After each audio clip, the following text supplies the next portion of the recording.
Be sure to comment, subscribe, and click the notifications bell. 1, 2, 3.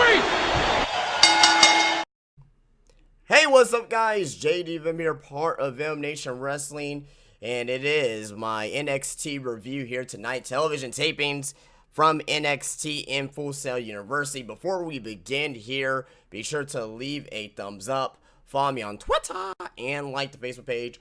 Both of those links are down below and right below me there in this display here. Just want to say a brand new launch on the channel here. This is what we're going to be seeing here every single Friday for the Getting Over podcast. I do not have an NXT display up yet. We're going to get that come in the works. We're going to get that and another display for my top 10 videos. But I'm going to be using this one for a couple weeks for NXT.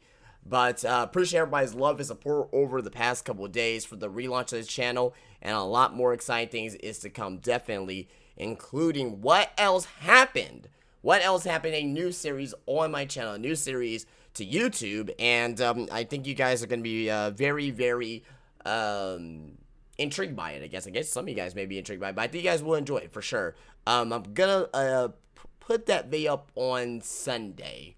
I think Sunday is a good day for me to put that video up. But despite that, we're going to talk a little bit more about that in the next up and coming couple days or so when I do the Getting Over podcast on Friday. But tonight was NXT, the tapings from Full Sail University. This was just all build. You know, these NXT shows, you're not going to be expecting match of the year candidates. You're not going to be expecting things of like, oh my gosh, shocking moments.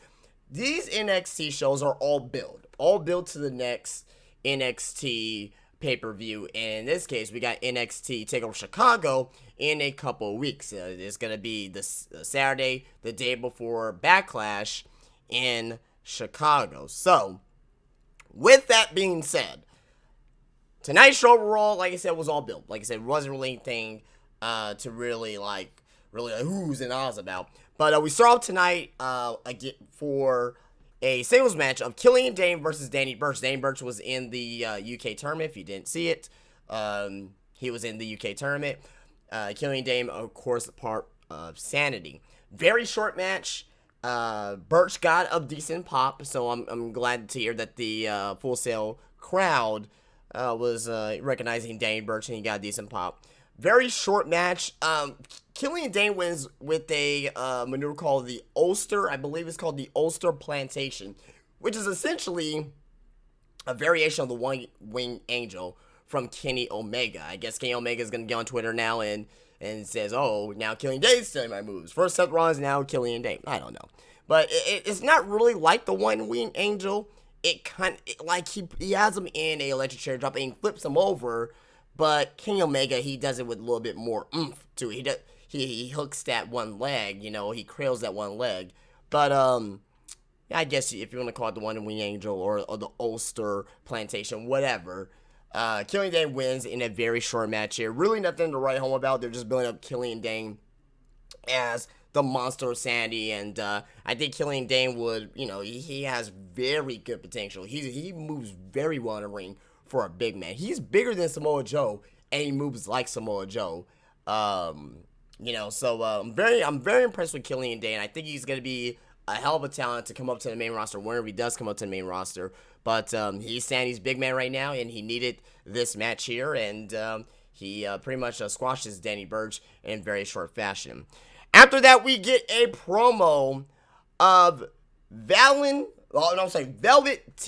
Dream. I was gonna call him Valentine Dream, which is basically Patrick Clark. They were showing silhouettes of him, you know, like, you know, doing this and that, and, you know, just, it was a purple silhouette. But it's obviously Patrick Clark. It's obviously Patrick Clark of the Velveteen Dream. I think that's going to be his new name now. Instead of Patrick Clark, it's going to be Velveteen Dream. Okay, they use the same font as they did with Patrick Clark when Patrick Clark is doing his new gimmick. So I guess they're gonna go with this full gimmick now. You know, Percy Watson said it best. And I don't really like Percy Watson as a voice on commentary, as a color man. But he said it best. He said, I don't don't know how to feel about that. I don't know how to fucking feel about that either. Because Patrick Clark could be, they could have one of these gimmicks where it could be something great in the eyes of us, like an Adrian Adonis, like a Goldust. Remember when those gimmicks first came out? You probably may remember, may not remember, depends what age you are. But with Goldust, I didn't like Goldust when I was young. I mean, because when Goldust came out, I was like 7 years old, and I was kind of confused why a man dressed as a woman was coming out to the ring. It's kind of the same thing. I mean, it's not that intense with Patrick Clark, but it has the mannerisms of a Goldust and an Adrian Adonis. Who knows? Maybe this gimmick will grow on us. I don't want to shit all over it. You know what I mean? I don't want to shit all over a gimmick that, you know, that we really have not really get a great sample chance yet. And this is his official repackaging here. He's been repackaged already for the past few months, but he now has the vignette. He now is made this full transformation into a Velveteen Dream. So what's to come out of this, I don't fucking know, but we're gonna have to wait and see. And you know, either gonna be very good or very shitty. And I don't think there's gonna be in the middle of something like this. A gimmick like this is either like, oh my god, this is great, this is innovative, or it's gonna be like, what the fuck am I watching? What the fuck is this on my TV screen? That's what it's gonna be with the whole Patrick Clark gimmick. After that, we see a tag team match with Heavy Machinery of Tucker Knight and Otis Dokovic. They went up against Hector Kuzmin and Ricardo Watts. Now, Heavy Machinery, they remind me of the Natural Disasters. And I know I'm the only one who has never thought about that or who hasn't said that, but they remind me of the Natural Disasters. They're big, they're strong, they're very dominant in the ring. They have a very good look to the casuals. And I think that a gimmick like this will get more over than a gimmick, for example, like the Ascension. Now, I like the Ascension. I think they're a good tag team. I like them when they're in NXT. But they really don't resonate well with the casuals for the most part. I think these guys will resonate well with the casuals. Okay? So that's what I think about that. Let me know what you think about Heavy Machinery and like their gimmick, you know, me comparing to Natural Disasters, and like, you know, how I think personally that, you know, they resonate well with the casuals. Let me know in the comment section.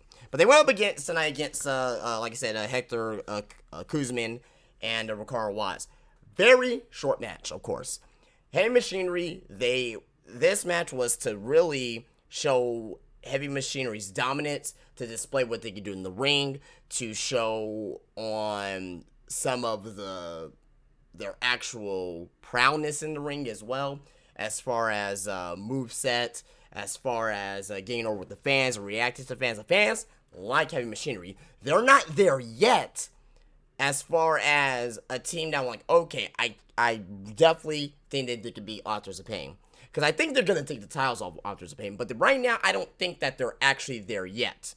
And they're building their way up there. The fans are starting to get it over with them.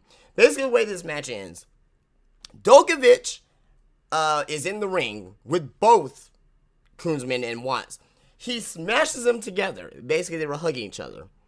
Then Dokovic picks him up into like a fireman's carry position. Tucker Knight ran off the ropes from the back, behind Dokovic, and they do pretty much a double splash. Like about 700 pounds on these fucking guys, man. Easy one for them. 1, 2, 3. Now after the match, they cut a promo. Heavy Machinery cuts a promo, and I think this promo was pretty gold. It was gold, I think. On the mic was actually it was Tucker Knight. Tucker Knight gets on the mic, and he says that, you know, Heavy Machinery, they love carb sodas, and they love hitting the buffet between weight sessions. And Dokovic says, steaks and weights, which got a huge chant from the crowd. Steaks and weights, steaks and weights. The crowd was started chanting. I think that should be a fucking t-shirt.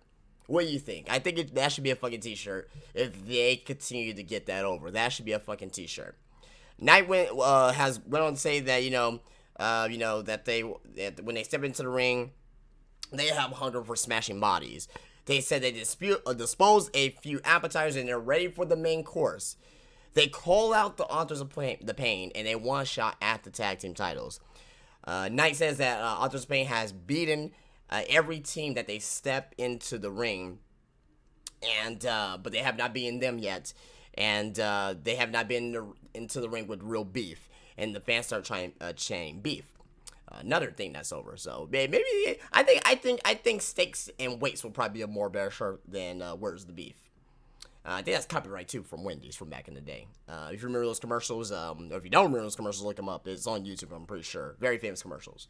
But anyway, they said that they're getting hungry. It's about time that they ate. So WWE right now is building up Heavy Machinery to be the team to take out the Authors of Pain. Now, I don't think that they're going to have that match at NXT TakeOver Chicago. I didn't really any spoilers, guys, so I did not read any spoilers. So, no, I don't like to really read spoilers for NXT because I want to generally be surprised when things happen. So basically, so basically that's what it was with the Heavy Machinery. It was really more of the actual promo after, not necessarily match itself, but really the promo after that I think was the main point that WWE wanted to get across. That hey, we're gonna be in line to go up against the Authors of Pain and the Tag Team Championship. So I like the Heavy Machinery. I like Heavy Machinery, but like I said, they're not there yet. It's gonna take some time for them to actually get there for me to become a believer in them and being the Authors of Pain. After the match, we saw Bobby Roode backstage talking to Conan Reeves. It was a very short thing right there. It was with music over, so it wasn't an actual promo per se. But you just see Bobby Roode backstage talking to Conan Reeves, who's gonna be going up against Hideo Itami later in the night. After this next promo here, we come back from commercial and we see DIY backstage, and they were cutting a promo that they have a one-on-one rematch against Authors of Pain. They said that Ciampa says that that DIY likes to have fun and joke around, but Heavy Machinery, they actually welcome them as competition, but they have to get in the line behind them because they're gonna get shots at the NXT Championship, their one-on-one rematch against the Authors of Pain. So that was that. Ciampa and Gargano, they're pretty much still making their claim that hey, we're still the number one contenders for the Tag Team Championship, and that Heavy Machinery we need to get in line. My notes are all fucked up here, so if I'm stumbling over my words, I'm sorry. I don't know what the fuck I was typing here today. All right, so our next match here, as I was mentioning earlier, we have Conan Reeves versus Hideo Itami. Very short match. Reeves gets the very early advantage as usual in these matches like this. Pretty much Conan Reeves came out like trying to sell the fact that he was getting pumped up, that Byron was talking to him to take out Tommy, but that did not happen, of course. Tommy quickly comes back with the barrage of kicks, a hesitation drop kick in the corner, and a GTS for the win. So that's that. That's that with that match. Very short match from Hideo Itami and Conan Reeves. They did show a Drew McIntyre promo, quickly recapping of his career, of him being on SmackDown when he was the Chosen One, and Vince McMahon says the future WWE champion, all that great stuff, and shows him coming back to NXT. So I like that they still keep Drew McIntyre in the loop. And I actually explained this in my SmackDown promo with Shinsuke Nakamura. If you're not gonna have somebody on the show that's important, show a promo of them. And they did that great with Drew McIntyre here tonight. And also of Aleister Black. They showed the Aleister Black promo because he wasn't wrestling tonight and saying that he's wrestling next week as well. So things like that. That's all we asked for. Give me 20 seconds. Okay, why is he not there? Okay, well, give me the promo of him. Okay, that's fine. That's all I need to know. Keep us up here. Yeah, keep these guys up here with us, because for a reason, WWE thinks that we forget about wrestlers if we don't see them at least every week. So good job by WWE to get that little 25-second promo up there. It was probably a little bit longer, but it was probably about 25-30 seconds. Roderick Strong, he was having promos I think last week he had a promo last week, and this week he had another special promo of him just talking about his life, basically getting to know Roderick Strong. And I like promos like this for guys that you still want to find a spot for, but they really haven't hit their, they really haven't hit the ground running yet. And I like promos like this. Roderick Strong, he talks about his fiance, Marina Shafir, and she's a MMA fighter, friends around Rousey, part of the 4 horsewomen for MMA, I guess. So she, recently had his child. They were basically built to have a baby together. And basically, long story short, they were showing the how important that she is to him, and he's talking about like how he's ready to be a father and how he's motivated to wake up every day. He does it for her. He's gonna do it for his little one every single day. So I like stuff like this, making him human and giving us the sympathy approach to liking Roderick Strong.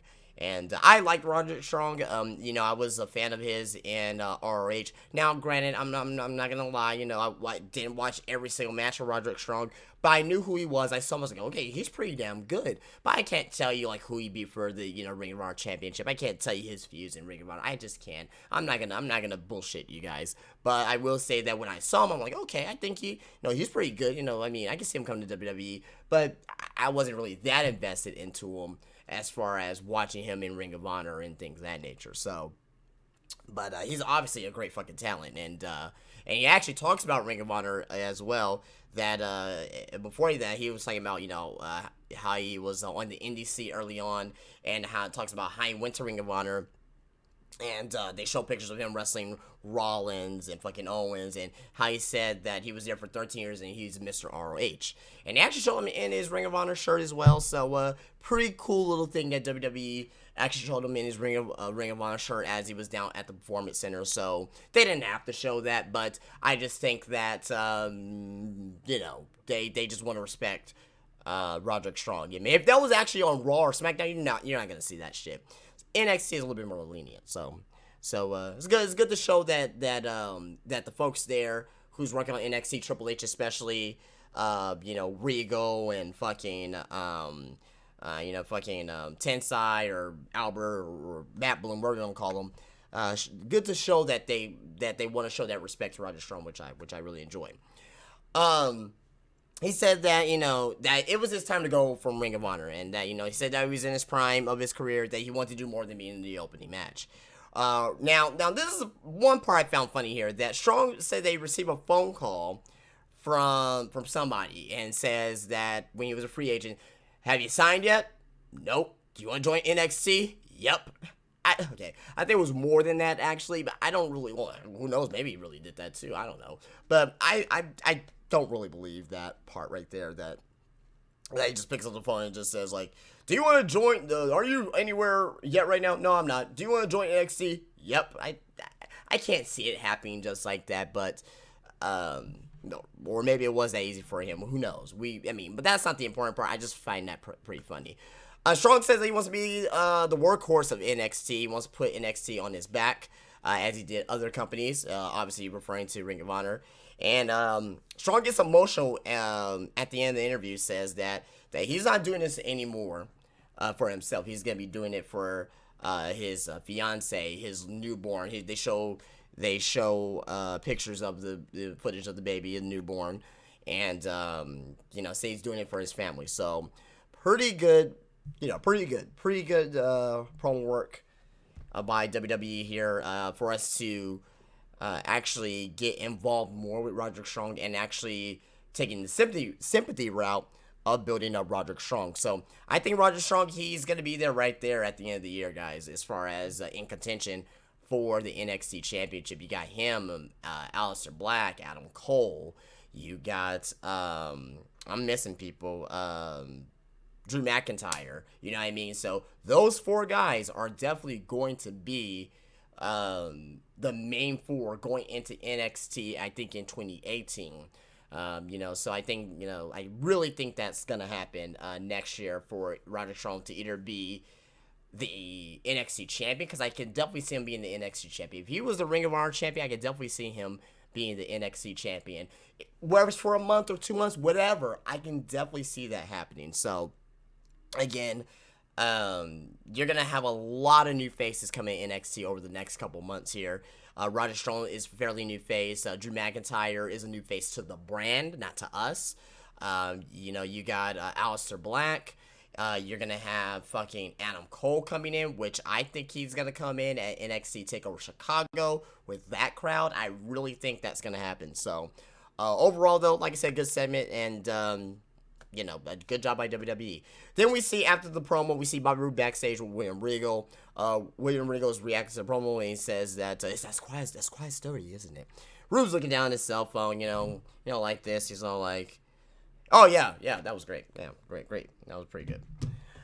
So basically, Roode was there backstage with Regal and says that, that when Regal signed Bobby Roode, that was the biggest accomplishment of his career, and that NXT TakeOver Atlanta was the most successful takeover of all time.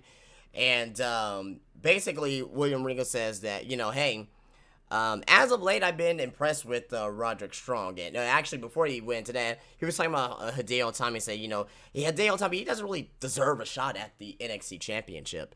And, pretty much the long story short, he's like, well, you know what? I agree. He should work. He should actually wrestle for a match to become the number one contender. So next week, I'm going to have you have Hideo Itami go up against Roderick Strong. So that's going to be our main event next week for a number one contendership for the NXT Championship. Roderick Strong versus Hideo Itami. So that's going to be a hell of a match next week in the marquee. So definitely you're going to be hearing a review of that on the channel. Last but not least, we had our Battle Royal for the number one contendership for the NXT Women's Championship. It was the whole NXT Women's roster, but the notable names are in here were Ember Moon, Ruby Riott, Nikki Cross, Peyton Royce, Billie Kay, Lacey Evans, who's pretty much a new, a new prospect that came into NXT. I haven't seen her before. Didn't really get to see much of her in this Battle Royale either, because you know how Battle Royals are with the cameras all over the place. But if she has an interest, I guess they're gonna have. My thing is that they wouldn't, if they're not gonna do anything with her, they would not give her that interest. And she was the first one to come out, so I think they may be doing something with her, or actually feature her more on NXT. But we have to wait. Basically, long story short, all the jobbers got fucking removed, all the no names. But we did see in there Ember Moon. Down to Ember Moon, Pam Royce, Billie Kay, Nikki Cross, and Ruby Riott. Ruby Riott, I would like to say that I think she's pretty good in the ring. She is a high flyer. She has that punk look. She has that the features of somebody that can be a good talent on the main roster, even in NXT as well. I can definitely for sure see her getting over and becoming NXT champion. And that's just my opinion, guys. I don't know if that's actually gonna fucking happen or not, but I can see her, becoming NXT champion, or at least in a good feud to become NXT Women's Champion, because she has the work rate. Really have not really heard her on the mic yet, so who knows, that may hurt her or not, but she has the look and she can wrestle. So that right there, you got 2 steps into the door right there. You just need a couple more steps, and you're going to be right there in contention for the Women's Championship. But I really like her. I think she had a good dynamic with Ember Moon in this match. She has a good dynamic with Nikki Cross. I think that she can put on great matches with some women on the main roster as well. I'm a fan of Ruby Riott, and I can't wait to see more of her. I really can. But basically, the way that this match is that Ember Moon both eliminates Billie Kay and Peyton Royce, okay? Ember Moon hits a total eclipse on Nikki Cross, okay? Now, after that happens, Ember Moon was getting ready to eliminate Nikki Cross. Asuka comes out. She basically lawn darts Ember Moon through the middle ropes into the fucking barricade. Ember Moon hit face first on that barricade. Great stuff. That shit looked brutal. She looked like she really hurt herself on that. But then basically she attacks, Ruby Riott and Nikki Cross. And one thing about Nikki Cross here is that after, Asuka leaves, because she, and Asuka was acting like she was flying away too, which I thought was pretty fucking hilarious, actually. Asuka was flying away. I don't understand that. But they show a close-up of a Nikki Cross, like, being all insane still. Her holding her ribs like, Asuka, Asuka, Asuka. I like stuff like that. If you're, just completely stay in character, even though you're in fucking pain. I love it. Then after that, they said that there was an altercation backstage between William Regal and Asuka. They didn't show it, so that's going to be something on YouTube or WWE.com to check out later on.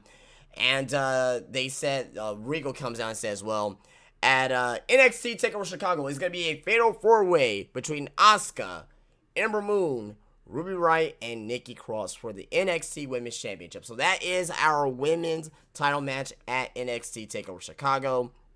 Quite honestly, I still think Asuka's going to find a way to win. And then Ember Moon is going to be Asuka at TakeOver Brooklyn for WrestleMania, for SummerSlam weekend. I'm all off today, guys. It's been a long week, so if I'm rambling on and on and on and on and on, that's why. But that's a lot of information in just a 1 hour for NXT tonight here from Full Sail. But give it a thumbs up show. I'm probably going to give most of NXT's thumbs up shows because they're just 1 hour. They're simple to sit through, and they get a main point up across of some type of build. So you let me know what you guys think about NXT today here in the comment section. If you did like this, be sure to leave a thumbs up. Subscribe to the channel. Do not forget to go check out my other reviews of Raw and SmackDown. They're up live on the channel. Also, as well, I could be uploading a video, if not tomorrow, on Friday, maybe. On Friday, actually, on Friday is going to be the Getting Nowhere podcast, so tomorrow I'm going to be recording that. I don't know how long it's going to be. It could be an hour to hour and a half, we'll see. But on Saturday, I'll probably be putting up a top 10 video, and on Sunday, it'll be the debut of What Else Happened, so be prepared for that, guys. But again, guys, I am going to go ahead and get out of here. Be sure to leave a thumbs up, subscribe to the channel, follow me on Twitter, and like the Facebook page, where both links are down below, or right below you there.